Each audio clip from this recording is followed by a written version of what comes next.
Thanks, everyone. I will have a little shorter presentation this time, and we'll have more time for some questions. We've talked about God, and we've talked about religion, and let's talk about church.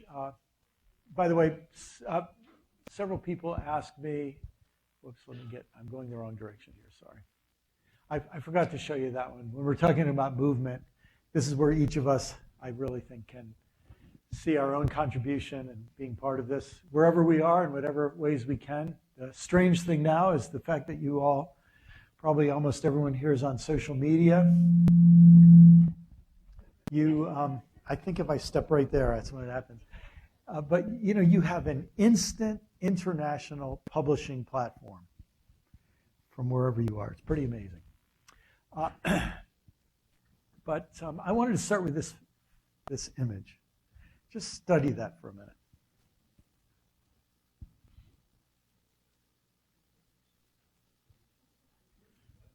So you can see that's a map of America showing not elevation, but human population.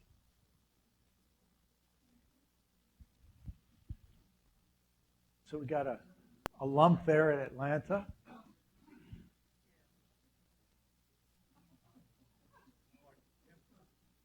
So do you have that picture in mind, more or less? Okay. Friend of mine, Mike Slaughter, United Methodist pastor, recently retired. 84% of Americans now live in or around urban areas. Well, 84% of Americans live in one of those lumpy areas. But I'm United Methodist, so I speak out of the context of what I know best.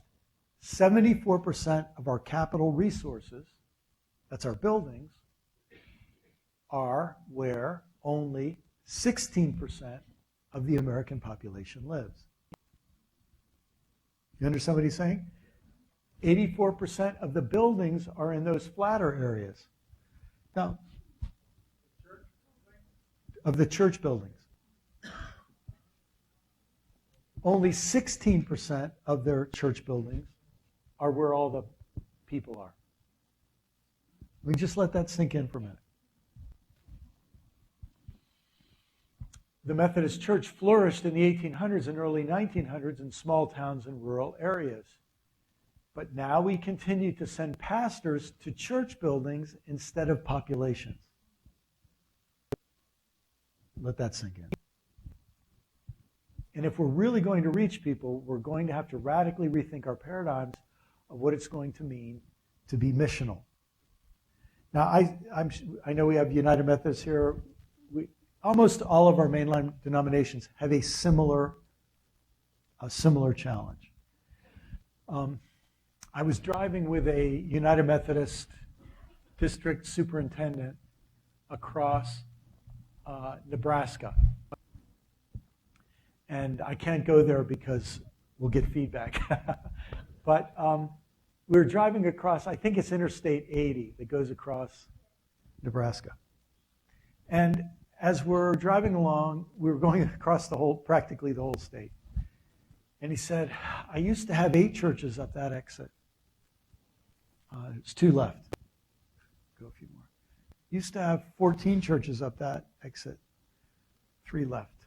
And just each exit was a similar story. And he said, I've got to help shut down a church up that exit. When that one shuts down, it'll be the last one in a 4-county area or something. He said, there'll be no joy in that. He said, but their ministry will carry on. He said, see, there's only 6 people left. And he said, in that county, they used to have 3 or 4 churches. He said almost every town had a Methodist, Catholic, Presbyterian, or Methodist, Catholic, Lutheran, or Methodist, Lutheran, Baptist. He said the Methodists are usually the last one standing. We hang in there until the end. He said up that exit, he said there's not a post office anymore. He said the last social unit of that entire area is 6 people, and they're all getting older, and no, they can't keep the building going anymore. But I'm telling them they can continue their ministry in any of their homes. He said, but here's what that means.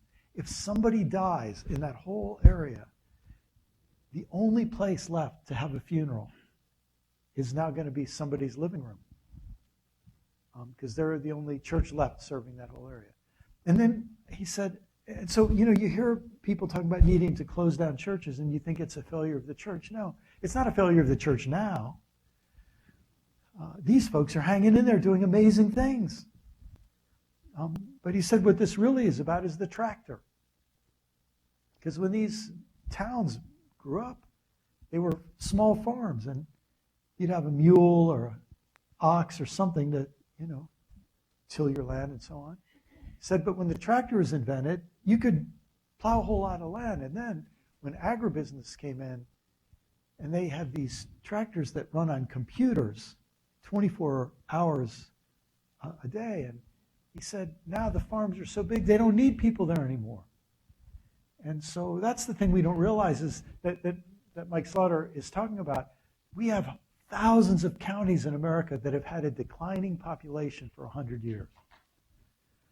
And what that's going to mean as we move forward is just further evidence that whatever the church is going to be, it's in a new reality. Now then you try to imagine if you think about that statement, we don't send people to populations, we send people to buildings, and the buildings they're not allocated where they'd be if we were doing it now based on population. Now, look, I'm all for people who do ministry in rural areas, and nobody does it more efficiently than the Methodists, because now one Methodist minister might have 5 or 6 congregations. That it's an amazing thing that's happening. But it's very clear that we're going to need a kind of realignment. And I'd like to talk about this in 2 levels very briefly, and then we'll have some time for discussion. But all of you who are either clergy now or are retired clergy, it's not an easy job. And when I was in this for several years, and it was I loved it, but it was tough. And I started keeping a list of all the different things that were on my plate, whether I had to do them or not. I had to sort of oversee them and make sure. And it was a lot of things. And so what I wanted to do is try to get some sense of order of the different things I had to do. And so I aligned all of the pastoral duties around 7 things: meaning, celebration, community, formation, administry, mission, and leadership. And so the last couple of years, whenever I get a chance, I talk to either clergy, ministers, paid church leaders, or lay leaders or committed members. And I say, look, whatever the church is going to be as we move forward, we got to stop thinking of ourselves as a building where things happen. And if we take that previous session to heart, we start after thinking about a movement that has agents at work all over the place, that has cells of the movement spread out all over the place. One of the things I love about the Episcopal presiding Bishop Michael Curry is he says, we're the Episcopal wing of the Jesus movement. And that movement thinking, of course, was so big in John Wesley's mind, as all those counties across the U.S. By the later Methodists were, lived out Wesley's vision that the world is my parish, meaning I'm not just here for people in a little building. I'm here with a message for the world, and that we care about our communities. We don't just care about personal holiness. We care about social holiness, and we've got work to do, a mission to do in this world. And so as I've been thinking about this, so much I think of our problem has to do with our meaning. Here's a way to say it. Fundamentalists are perfectly clear on their meaning. And more progressive Christians are perfectly clear that they're not fundamentalists.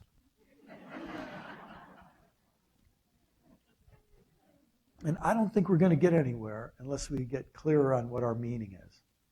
And of course, that's what has kept me going as a writer, struggling to try to articulate meaning. That's why I think theology is important. What do we mean when we say the word gospel and God? That's why that's important. What's the spiritual experience we actually want people to have? and how can we help that happen? So that's all that's wrapped up in meaning. That's all I'm going to say about it. But then meaning leads to the celebration of that meaning. How can congregations be clear on the meaning and then actually celebrate the meaning? I would define a ritual as something that involves our body to bond to meaning. And I would define ritualism as something we do with our bodies after we have forgotten the meaning. A Baptist friend of mine went on one of those Holy Land tours, and his wife couldn't come, and he was paired with a Greek Orthodox bishop. So to have a Baptist guy and a Greek Orthodox bishop as roommates for this trip must have been interesting. And so my Baptist friend said to the bishop, I'm embarrassed to say, I don't even know how to make the sign of the cross. And the bishop laughed. He said, oh, Orthodox, we know how to make the sign of the cross. We just don't know what it means. And then he said, but it's really a beautiful story. He said, in the early days of the church, he said most of our people were illiterate. So they couldn't read books. They couldn't read the Bible. He had to use very simple ways of helping them remember the message. So our message, we help them remember with 5 fingers. I believe in God the Father. I believe in Jesus Christ, God's Son. I believe in the Holy Spirit. These 3 are one. Now, this is part of Orthodox theology that was very important for them to affirm. We believe Jesus is fully God and fully human. This is a mystery we seek to understand with all of our mind, all of our heart, and all of our strength. So my Baptist friend came back like, I know what the sign of the cross means. My wife grew up Catholic. She says, wow, I never knew that, But we end up with rituals. So when I grew up, I thought what this means is I'm about to bat, and I hope I get a good, Because if nobody tells you, nobody teaches you, you have no way of knowing, right? So it makes you think. If tens of thousands of our congregations are going to, the population will disappear. As all those farms go away, what happens in Nebraska is everybody leaves western Nebraska. Not everybody, but you graduate from high school, very few people are going to spend the rest of their lives there. There's no jobs. And so they end up over in that little lump of Omaha. And if you live in huge parts of Iowa, you end up either in Des Moines or in Iowa City. And, it's just more and more people are going to those lumps. If things are going to change, and what we're going to see is it gives the opportunity for a kind of a reboot. We have to say, what are the rituals we want to engage in? Or what's the meaning we want to celebrate? And how do we want people to engage in that meaning through celebration? And so much we could say about this. I'm actually preaching about this next week somewhere where I'm going to talk about how my original title was How Liturgy Can Save the World or Destroy It. And if liturgy is one of our primary means of bringing people together and helping them be deeply formed, if we abuse it, we help hasten the conditions that lead to self-destruction. But if we actually can develop liturgies and lead them in ways that form people, I think that's incredibly important. It has the power to save the world. Then, obviously, the people who share a meaning and are being deepened and formed in it through liturgy, they need to relate to each other. And how can we build genuine community? What do we do to help people connect with each other in all of these deeply important ways? Remember, I told you, please, I don't want anybody to get hurt feelings by this, but remember I told you how I went to this Episcopal church and I was just so glad to have no responsibility? That's really been great for me. It's not been so great for my wife. Like, I have a huge experience of community every week, day after day with people like you. And so my wife, has decided she wanted to find another church where she'd really be able to get in and feel a much deeper sense of community. For a lot of people, this is one of the most important elements here. In fact, they won't care about the meaning until they become part of the community, and through their involvement in the community, that will introduce them to the meaning. Then comes formation. How are people deepened to not just benefit from the meaning, but to embody it and live it out? And of course, for all of that to happen, there has to be administry going on, all the important things that we traditionally called administration, but I just think that doesn't do justice to it. It is vital ministry because it's really about organizing. This is the community organizing part of the church, if we think of church as a movement. And then comes living out that mission in our vocations and in all our work of compassion and justice. And I also think this involves recruitment. And I know this is a dirty word for a lot of people, but the way I see it, it's absolutely delight. And it's the E word. It's the word evangelism. Not telling people you're going to heaven and will burn in hell forever unless you join my religion. But it's saying there is a movement going on in the world, a movement of love. It's a movement, the movement that Jesus was embodying, and it's a movement that the Spirit of God is leading in this world, and we all get to be part of it if we want to. And to invite people to live as part of that movement, to me, gives great meaning to that sense of mission. And then leadership is what happens to try to organize, make sure that everything we're doing is aligned and is all moving in the same harmonious direction.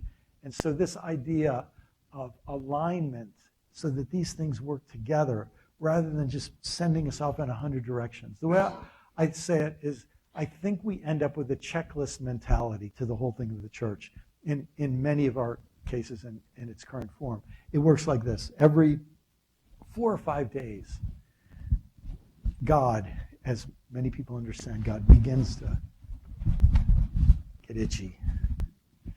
I really need a prelude. I need some organ music really bad. Boy, what I would give for an offering right about now. And we have the sense that, okay, we'll get together on Sunday, prelude, check, opening hymn, check, invocation, check, confession of sin, check, Eucharist, check, benediction, check, prayers of the people, check, coffee and donuts, check. And, we get these things in, okay, now we can get back with it to our lives. We got our duty done. That's not going to carry. What will it mean for us to get real alignment around a meaning that our world desperately needs? But I don't think that's enough for our churches. And when I think about these different leaders who I've mentioned, who are, we're so divided in our tribes. We're so siloed in our different tribes. Now, this is nothing to proportion. If you're a mainline Protestant, you might not know that add up all the Episcopalians, Presbyterians, Lutherans, UCC, add them all together and they equal the United Methodist Church. And really we're in a historic period because nobody knows what's going to happen in the United Methodist Church in the next several months, in the next couple of years, which will have historic implications for religion in America. And then we've got all, Roman Catholics, historic black, ethnic, peace churches, all these different churches. But what we tend to do, especially in mainline Protestantism and Roman Catholicism, is everyone's in their silos. And in every group I have the privilege of speaking, you have what I would call a nostalgic wing, a progressive wing, what I would call a walking on eggshells middle, and a holding the tension middle. Now, when I say nostalgic, these are the folks who think that the world was at its best in 1957 or 1963. And we're going to get back there. And it's around that word again. And it's a powerful, powerful group, and they have reasons to feel that way. At the opposite extreme, you have the people who would resonate with the kind of things we've talked about in various ways. I think most of our congregations and many of our mainline churches are what I would call in the walking on eggshells mode. We have some very, very generous, nostalgic donors, and we have a few generous, more progressive donors, And we're just trying to keep all the donors in the house as long as we can. We don't want to offend people, and we don't want to offend people we love. We just want to keep people together, because it wouldn't take too many people leaving for this thing to go out of business. And then we've got a few, I hope more, that are in the holding the tension mode. And what I mean by that is, instead of walking on eggshells, the pastor might say, listen, I know in this congregation we have deeply committed Fox News watchers and deeply committed MSNBC watchers. And somehow we're Christians and we got to figure out how to love each other. And it's my job to not let any of us give up on that challenge. And that means I've got to hold you all accountable to learn how to love each other and understand each other. And we got to decide whether we want to be more formed by the good news of Jesus Christ or by the Fox News of Rupert Murdoch, or whether we want to be more formed by, the Democratic Party and some set of political figures, or whether we want to be more formed by this rich tradition that we have received. And so holding the tension says we got some work to do, and it's my job as pastor to call us into that important and hard work. But here's the thing. For 40 years, this most recent movement has been doing a remarkable job of organizing the nostalgic folks. They have been really, really effective. And there's many dimensions to this. We could talk about the history of it, but they've been very, very effective. And what hasn't happened yet is there hasn't been, since the 60s, maybe early 70s, there has not been, with one or two small exceptions, there hasn't been a holistic, vital spiritual movement that has been able to gain much traction across denominations. And what instead has happened is within each denomination, there's been a lot of people fighting with that vertical tension.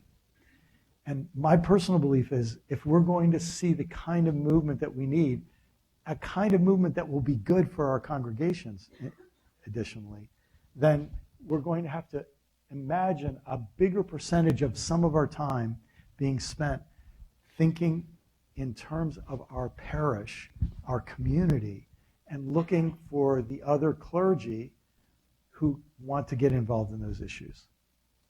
And then once you've got your fellow Christians who are willing, not everybody's willing, to say, we got to address this issue.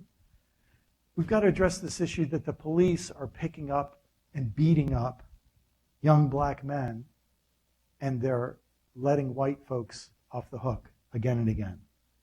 And so 4 or 5 clergy show up at the chief of police's office and say, hey, we're clergy in the area. We really care about this. We'd like to meet with you at least once a month and just see how things are going. We want to build a relationship. We want to enter into some dialogue. We want to really deal with this issue. We're sure you care about justice in this, and because we're ministers, we care about this. And then they make a meeting with the city council or whoever oversees the chief of police, and they start saying, yeah, this is our work, and we're going to get involved in this together.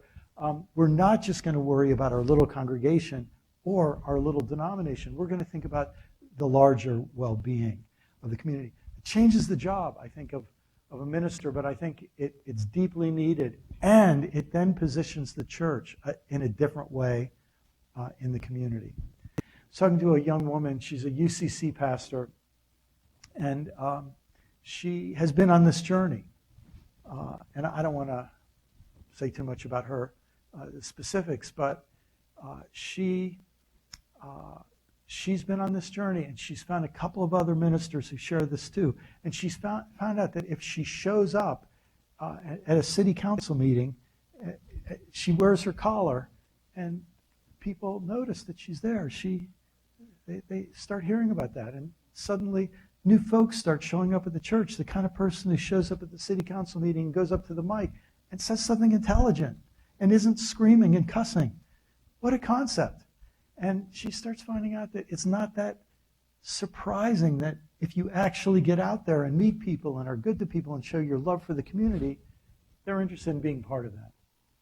But I think when it comes to our congregations, as churches, as denominations, and then comes to the whole religion world, and then we think about what we mean when we say word like God, I think what Václav Havel said about, he was talking about Western civilization, but I think it's true, and really he could have said it about global civilization. I think it's very true in our spiritual context. Something is on the way out, and something else is painfully being born. It is as if something were crumbling, decaying, exhausting itself, while something else still indistinct were arising from the rubble. We are in a phase when one age is succeeding another, when everything is possible. And everything includes seeing Nazis walking up the streets with Confederate flags, chanting anti-Semitic and racist slogans. It means people denying the reality of climate change and chanting "burn, baby, burn," while Native Americans successfully organize. After so many defeats, they stick at it and they become a group of people who help protect a region. Anything can happen. I live in the state of Florida. While we're having the same kind of electoral instability as you all are having, just yesterday, I just got an email between sessions from a friend of mine. We found out that our governor just snuck through a deal to let the sugar growers off the hook who are polluting in our waters. And, you know, that can happen. We can destroy our planet even more. Or we could start, it's a pun in Florida, turning the tide. Everything becomes possible. I think that is maybe the greatest sign of a movement of all, that we imagine that something is actually possible. Something horrible is possible. Something wonderful is possible. And, you know, I don't know a lot about, any of you really, but the places I speak, there are a whole lot of people who feel so liberated from those literal, innocent literal, that quadrant that I mentioned. They feel so good to be liberated. And in a sense, they have a sort of a mocking attitude toward this, supernaturalism, miracles, and so on. Can I tell you what I really think the purpose of those miracle stories is on a spiritual, on a psychological level? I think the person who helped me understand what I was trying to say was Nicholas Kristof, a New York Times columnist who read Great Spiritual Migration, to my surprise. I have no idea how he got it. And he called me and said, "I'd really like to talk to you about this book." And he said, "I'm writing an article. I'm going to mention the book." And so then he ran out of time to talk to me before he wrote the article. So I thought, okay, well, that's not going to happen. He calls me next week, said, "No, I wanted to talk about it just because I like the book and I'm really interested." And he said, "If I understand you right, you're saying that people have big arguments about whether to take the miracle stories in the gospel seriously. Some take them literally, some don't. You're saying whether or not you take them literally, if there's stories about Jesus feeding hungry people, we ought to feed hungry people. And if there's stories about Jesus caring about sick people, we ought to take healthcare seriously." And I said, "No wonder you're a New York Times columnist." You just summarized my 3 chapters in 2 sentences. But to imagine that, to try to believe that what seems impossible is actually possible, especially when the times seem the darkest. Can I tell you, if there was a community of people in my town that got together every week, and when we were together, we struggled to keep believing that that's possible, and that when I left every week, I was back on track to keep working for what seems impossible.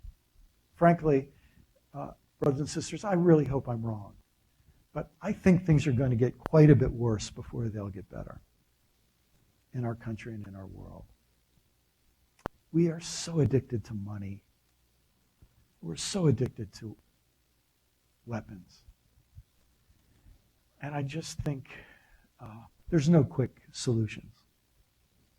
And I think to have people who don't give up, to be part of a community that helps us hold on to the meaning and keep working for it. And don't give up at that point when you're just about to turn the tide. That to me is, that's a community I not only want to be part of, I need to be part of, and the world needs me to be part of. And the world needs you to be part of. So that's why I can't give up at all on the idea of organizing cells in a larger spiritual movement. I think everything else is negotiable. Church could get along just fine.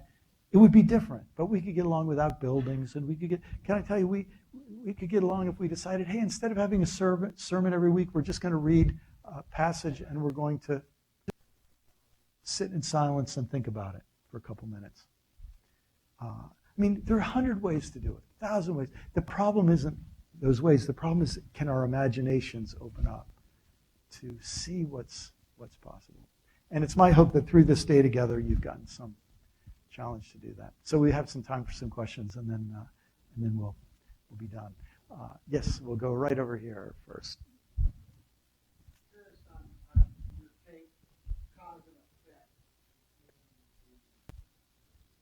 Line of the role of the church in families and teaching the values traditionally you learned in church of compassion and love and what have you, and what you alluded to of the growing culture we have of lack of civility Yeah. within society. You don't think the way I think, then Yes. you're wrong, and I'm not going to listen to you, and I just shout louder. So, just curious your take. Yeah. Effect on it. well, I just wish for once somebody could say, what's your thought? And I would say, have a one sentence to say, because that would be a good one.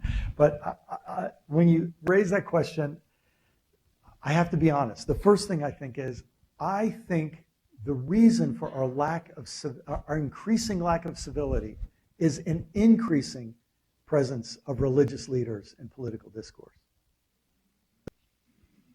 I think our religious leaders have lowered the standards of civility, because a lot of the churches I come from, you call people vile, you call people sinners, you call people an abomination, and you stir people up by making them feel rage and fury against those detestable sinners. And I think that kind of language, I've heard more of it in the church growing up. And then I feel like I've watched our public discourse become more like the discourse I grew up in church. Now, maybe a lot of you didn't grow up in those churches, but some of you know what I'm talking about. And this sort of us or them mentality. Now, if you grew up in a mainline Protestant denomination, you might not have heard that so much because, for example, if you were Episcopal, Episcopalians came from the Church of England. They were a national church. They had to be responsible for everybody. But for sectarian churches like the kind I grew up in, we only survived if we could make enough other people be vilified that people needed to join us to be among the pure and the true. And we had this sort of moral absolutism that created that. So that's the first thing I'd have to say. I'm sorry. I wish I didn't have to say that, but I have to say it to be honest. It's just my opinion. But there's a fellow named David Domke, D-O-M-K-E, if you're ever interested, and he's a PhD in the intersection of religious discourse and political discourse that I think writes very intelligently on this. But the second thing, more useful thing that comes to my mind with your question, is something from Wendell Berry. Wendell Berry talks about, in a book called Sex, Economy, Freedom, and Community, or it might be Sex, Community, Freedom, and I just know sex comes first, and he was smart in titling that. But he says that human beings function on three levels. We have individuals who function as communities, and he defines communities as groups of families who are dependent on the same environment. And then, so individuals, communities, and then publics. And a public is an organization that works either with communities or with individuals. But what Wendell Berry says is that in the last century, publics started doing all of their business with individuals, leaving out communities. So the example I always use is Coca-Cola is a public. And Coca-Cola sells sugar water to individuals who get bad teeth and diabetes. How much does Coca-Cola have to pay for the health care of all those people with bad teeth and diabetes? They pay nothing. Who picks up the burden of all those people with health care issues? The community, right? And he gives example after example where a public does business with an individual and the community suffers. So I had this very vividly illustrated to me. I was in South Africa, and a guy came up to me. He said, I'm in the gold business. And he said, when we found a new vein of gold, we went into a town. We know what happens when a mining operation comes into a town. First thing that comes, into a poor rural town, first thing that comes is a huge flush of money. Because everybody who has a house now can rent their house for, incredible amounts of money to all the mining company executives. And then they all get jobs because he says, but what happens is you only find gold there for a few years. And when the gold mine leaves, the city is worse off than it's ever been. And all they leave is an empty shell. And he said, I've been doing this my whole career. And I just thought and he says, I feel terrible about it. And I don't know what to do about it. Perfect example. A public doing business with individuals and the community is impoverished. I hate to say it, but the Democratic Party does business with individuals and nobody cares about the community. And the Republican Party does business with individuals and the communities. Their problems never get solved. And this problem affects churches because churches are one of the only community-based organizations left standing.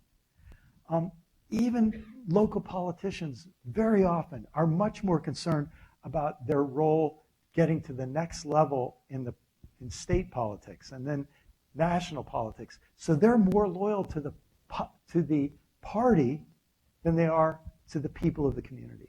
And this loss of all of these mediating institutions, local institutions, I think it's related to that map I showed of all those places that are just being abandoned.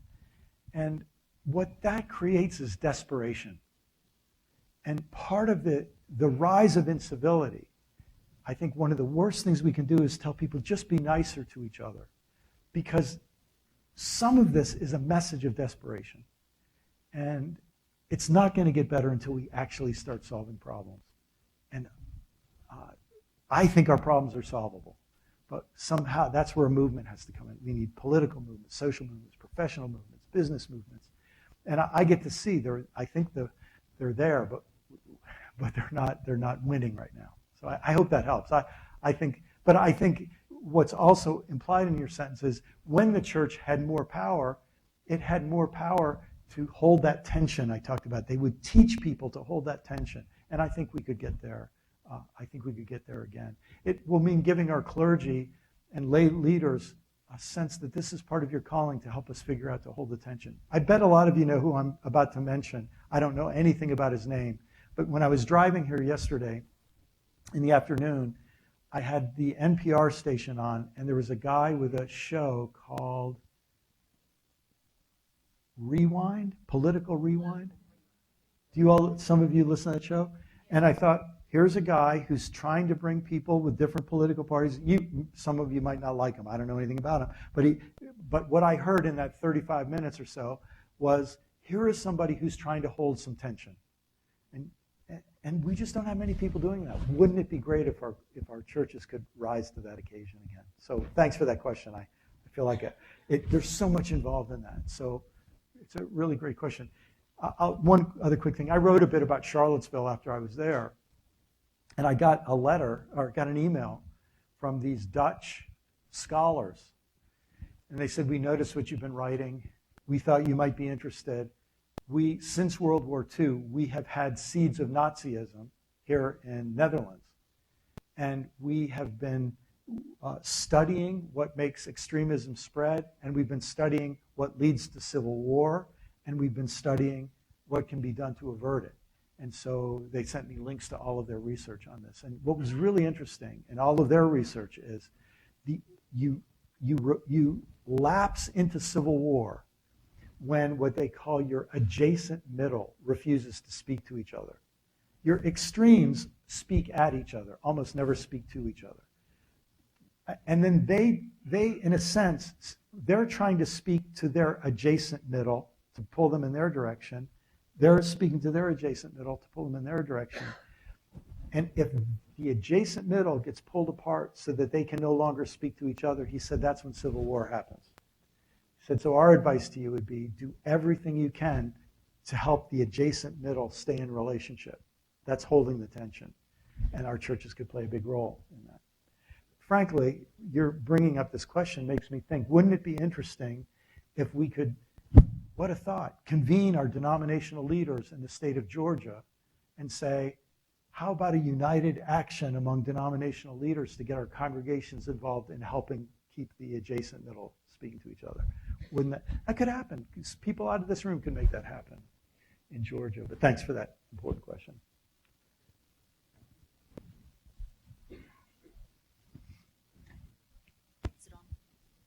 You talked in the last session about how important it is not just to take away what's bad about now, but to articulate clearly a vision of the future. Yeah. What is your clearly articulated vision? Thank you. So that was the question that really has obsessed me for decades. And the first book I wrote after I left the pastorate was called Everything Must Change, and it was trying to address that. And the first step of that was trying to get some understanding of what our big problems are. And the easiest way for me to explain it is I think we have 4 big problems. The planet, poverty, peace, and religion. The planet, we know, this whole range of environmental crises we experience. The simplest way I found to say that is we're sucking things out of the planet too fast for the planet to replenish them, and we're pumping things out into the planet too fast for the planet to detoxify them. Second problem, poverty. The gap between the hyper rich minority and everyone else. It's not the 1% and the 99% really. It's like the 0.1% and the 99.9%. That gap is growing so fast. Nobody has to do anything. It's just set in motion because of the way markets and investments work. And what that means is we have increasing economic inequality. And when that happens, not only do we have a whole lot of people really in pain and suffering, but that imbalance then leads always to a third problem. So the planet, poverty, that leads to a problem of peace. When we have a huge gap between a super rich minority. By the way, globally, we're all in the super rich minority. In the language of 1%, if you make about $350,000, $360,000 in America, you're in the 1% per year in America. You're in the 1% in terms of earning. If you make $37,000 a year, you're in the 1% globally. So you can sort of put it in any different sphere that you wanted to. But when you have inequity like that gets to a certain level, you always, in history, you always have petty crime, organized crime, mass migration, war, terrorism, and counterterrorism. And when you put those things in motion with one another, plus increased weapon sales at all levels. When you put those things in motion, it's just a matter of time before the bomb explodes. So peace, planet, poverty, and religion. Usually religion helps us solve these problems, but what seems to be happening now is religion is either distracting us from these problems or making these problems worse. So when I'm talking to faith communities, I say, I think the best way for us to deal with these 3 is to start by getting our meaning, our message clear. And that, for us, means how can we better love and care for this beautiful planet? How can we hear the cry of the earth? How can we hear the cry of the poor? And how can we work for economic justice? And how can we build the conditions that make for peace? And so my vision for the future is people owning a responsibility to care for the planet, to care for the poor, and to build the conditions for peace, inspired by our diverse religious traditions. So I hope that helps. Yes? So the description that you gave us about church after church, what I heard was, thank you. What I heard in your description of church after church requires an awful lot of spiritual activism, which has the potential to lead to people being burnt out. Yeah. Can you address that? Oh, what a great question. So my dear friend Richard Rohr started something called the Center for Action and Contemplation. And he says the most important part of their name is the word "and," because when you're active, you need contemplation. And if you're in contemplation, you need to translate that into action. And finding the spiritual roots for ongoing activism, and I believe that requires being part of a community that sustains us as people for ongoing activism, I think becomes essential. I think people involved with activism, whenever I talk about exactly what you mentioned, the danger of burnout, the danger of bitterness, the danger of bullying or abuse of power, people involved in justice work find those are great temptations. And to say we need help spiritually avoiding burnout, bitterness, and bullying, everybody gets that. And that's one of the reasons I love going to church. I have to admit, there's an awful lot that I just feel like it's filler for the desperate needs of our world and our people. I mean, compared to what could be happening, it feels like, boy, are we missing an opportunity. But I need to be part of a community that helps me, if nothing else, remind me to guard my own heart and to give me a few minutes in the crazy hustle of this world, a few minutes to center down and do self-examination and in some way hold my soul up to the light, in the company of other people doing that. To be reminded that if all I'm looking at is my little horizon of power and possibility, that's limited, but to have that blown open and say, I'm opening myself to possibilities beyond what I can see or imagine, that's really important. So a quick example of this, I have a friend, she's an Episcopal priest. She's now actually working with Presiding Bishop Curry. Her name is Stephanie Spellers, and when the Occupy Wall Street happened, the chapter or section of that happening in Boston, she just went down with her collar and said, how can I be of help? And she describes those times of feeling herself be welcomed into this community of secular people, but who were so happy to have someone come make themselves available as a spiritual resource. And I think that says something to me about the importance of your question. Yeah. Maybe we have time for one more question. Do we have someone else? Great. Here it comes. Yeah, you mentioned earlier about movements, and your book talks about migration. I would describe myself as sort of somewhere between a malcontent and an anarchist Roman Catholic. Yes. And so I'm railing against the institutional church. Yeah.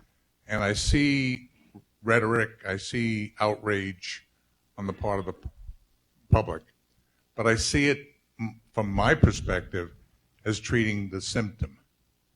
And there is something much deeper wrong with the institutional church. Yeah. So how do I change my anarchy into a movement? I know there are I see disparate movements or mini movements. Yeah. And I'd like to see a new Martin Luther come and unite those disparate movements into a coordinated movement that can affect change. But one of my colleagues here in a discussion during the break said that, you're trying to change 1,700 years of accumulated baggage overnight, and it isn't going to happen. But I don't have 1,700 years to wait. So I want to get a movement going that's going to attack an institution that's going to resist that movement with tooth and nail. Is your name John? John. John. So, my goodness, John, that's way too good a question to ask when we've only got a few minutes left. But let me try to do it justice. So, first of all, let me say, as a non-Roman Catholic, I look from the outside in, and I feel, I think I can get in touch with where that rage is, and also where the impatience is, and also where other people telling you it's going to take a long time. I have a friend, many of you maybe have read him. His name is James Allison. He's a really interesting person. He's a Roman Catholic priest. He was, I believe, a Dominican, and he's a scholar. He's just so brilliant, like 7 languages, and just brilliant. And he's gay. And so he started writing as a Catholic theologian who would just openly say, I'm gay, I'm celibate, so the church can't get upset with me, except for this. He says, I'm gay, and the church says that I'm objectively disordered. I think the church is wrong about that, but I accept that that's how they assess me. That's all he's done. And then he just writes amazing theology. And so his order, primate of his order, called him in and said, you're causing some embarrassment to us. And he said, I understand that it may be good for me to ask you to relieve me of my orders. And they said that would be very nice. So it was all done very politely, no rancor. I forget, but you have to make a request to be relieved of your orders, and they gladly did so. At this moment, then, he's not a member of an order, and he's not part of the diocesan system, but he's still an ordained Catholic priest. So he lives in Brazil. There's a really big gay community in Sao Paulo where he lives. So he goes to the biggest nightclub, that's a big gay nightclub, and he says, I'd like to offer Mass at midnight on Saturday night. And the nightclub owner says, knock yourself out. So he starts, and huge numbers of people start coming to this priest offering Mass as an identified gay man in a nightclub. And then he thinks, I probably better let the bishop know that I'm doing this. So he sends a letter to the bishop and says, I just wanted you to know I'm so-and-so and so-and-so, and I'm doing this. And the bishop, he doesn't hear a word from the bishop. But some months later, a letter goes out to all the priests in the diocese and says, our church hasn't done a good job of caring for LGBT people.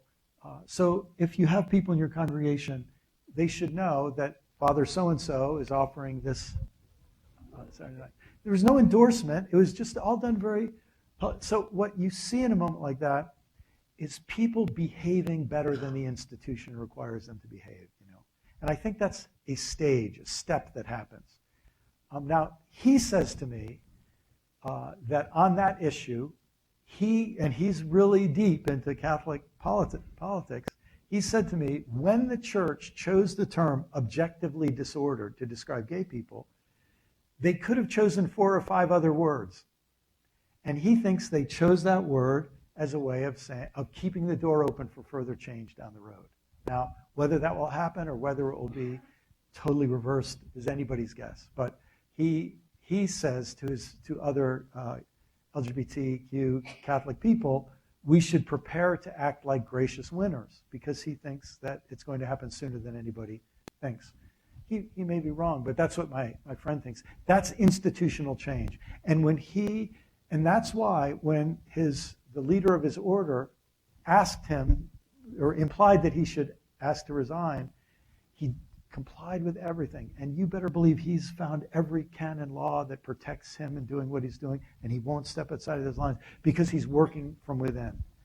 That's part of the work. Millions of other Catholics have responded by leaving. And you might say, well, who's right and who's wrong? I think they're both doing their job. I think what we've got to think about in terms of movement is leaders will not listen to some people while they're there. They'll only listen to them on their way out. They won't listen to them after they leave, but they might listen to them on their way out. And all of this is part, and I think this is one of the things we have to get used to doing, to say there's jobs for a lot of people to do, and they're different jobs, and we shouldn't attack and criticize each other for doing different roles. So your fury may be part of what has to happen. You'll have to figure out how to handle that fury in the right way, what to do, and if you feel like all I know is something's wrong, just keep saying that. Something's wrong, and what we're doing isn't enough. But you'll figure out how to do your part, and then be gracious to people who may be doing their part. Look, I'm not a master strategist, but I can imagine, however these things work, that your work might raise the temperature for change, that somebody else will step through and get a little farther, and then 15 years from now, somebody else will step through. And I just think that's the way it is. Because if the things you want to be fixed were fixed tomorrow, we'd be in more trouble again in three or 4 years, right? Because we humans get in trouble, and the work is never done. And that maybe is a good place to end, because the words of Oscar Romero come to mind. Actually, I don't think he actually said these words, but they're attributed to him, or someone derived them from his writings, where he said, "We are prophets of a future, not our own. We plant seeds that others will water and others will harvest. But we are prophets of a future that's not our own." And I don't know if you feel this way, but as I get older, I become less and less, I think less and less about myself, not because I'm unselfish, it's just because I don't have that much time left. And then I look at my kids, I care way more about what's going to happen for them in their world. And then I look at my grandkids and I think way more about what's going to happen. And I think if we just always are, here's the thing, if we're thinking not just about our parents and grandparents, we have to remember them, but we've got to think about our children and grandchildren in their world too, to many generations. I think that will give us both the urgency and the lack of panic that we need in the present. Does that make sense? Urgency without panic. How's that? You remember keep calm and carry on? We'll have to make urgency without panic as our motto. I am so grateful for this day. Our time is up. I'm so grateful for all of you. These are important times. Georgia is an important state. Every place is, but this is an important place where things are happening, and your work as spiritual activists in this community really matters. If I can be of help, I have other resources at brianmclaren.net. I've got this little children's picture book that I'm so excited about if you have grandkids or kids that you think would enjoy it. And I will take all my slides from this, and I know they'll put them on the video, but I'll put them on my website. Give me a couple days, brianmclaren.net, if you, I should have told you that before you took notes, but they'll be available. Thank you very much. Well, thank you.